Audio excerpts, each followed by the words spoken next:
দীর্ঘদিন পর ভারতের ট্যুরিস্ট ভিসা চালু হওয়ায় উচ্ছ্বসিত বেনাপোল বন্দরের ব্যবসায়ীরা। বিস্তারিত জানবো, বেনাপোল বন্দরে আছেন সহকর্মী আজিজুল হক, সরাসরি যাব তার কাছে।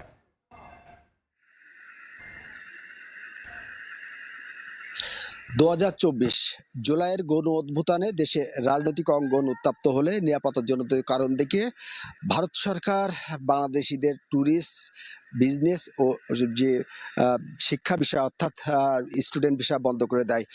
পরবর্তীতে কিন্তু অন্তর্বর্তীকালীন সরকার ক্ষমতায় আসলেও দেখতে পেয়েছি যে ভিসার উপরে যে নিষেধাজ্ঞা, সেই নিষেধাজ্ঞা প্রত্যাহার হয়নি। ফলে বাণিজ্য খাত, ভ্রমণ খাত এবং শিক্ষা খাত দু দেশের কিন্তু বড় ধরনের ক্ষতির মুখে পড়েছিল। এরপর আমরা দেখতে পেয়েছি অর্থাৎ চলতি বছরের 12ই ফেব্রুয়ারি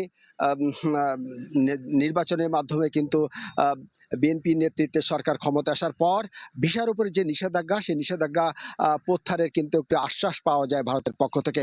এবং সর্বশেষ গত 28শে জুন আমরা দেখতে পেয়েছি যে ট্যুরিস্ট ভিসা একটি আনুষ্ঠানিক ঘোষণার মধ্য দিয়ে চালু করা হয়েছে।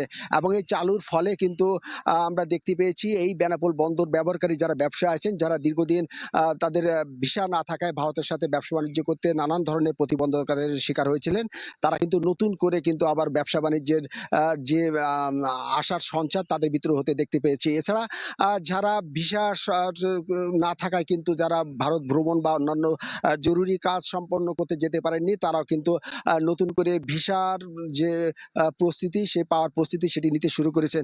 এছাড়া এখানে ভিসার সাথে যারা জড়িত, অর্থাৎ ভ্রমণ সাথে যারা জড়িত বিভিন্ন পেশাজীবী মানুষ, তারা কিন্তু ভিসা বন্ধ না থাকায় তাদের প্রতিষ্ঠান অনেকের বন্ধ হয়ে গিয়েছিল, অনেকে কিন্তু বেকার হয়ে গিয়েছিলেন। তবে ভিসা প্রাপ্তির খবরে কিন্তু যে সমস্ত প্রতিষ্ঠান বন্ধ হয়ে গেছিল, তারা দেখতে পেয়েছি তারা কিন্তু নতুন করে কিন্তু আবার ওই যে তাদের সে প্রতিষ্ঠান তারা আবার খুলতে শুরু করেছে। এবং যারা চাকরি হারিয়েছিল তারা কিন্তু আবার নতুন করে চাকরিতে ফিরে এসেছে বলে আমরা দেখতে পেয়েছি। আমরা কথা বলেছি বন্দর পরিচালকের সাথে, তিনি আমাদেরকে জানিয়েছেন যে ট্যুরিস্ট ভিসা যাত্রীরা এখনো যাতায়াত শুরু করেনি, তবে যাত্রীরা আসলে দ্রুত তারা এই বেনাপোল বন্দর তাদের আনুষ্ঠানিকতা সারতে পারছে, তার জন্য সব ধরনের সহযোগিতা করা হবে। তো এই ছিল বেনাপোল স্থলবন্দর থেকে আমার কাছে সর্বশেষ।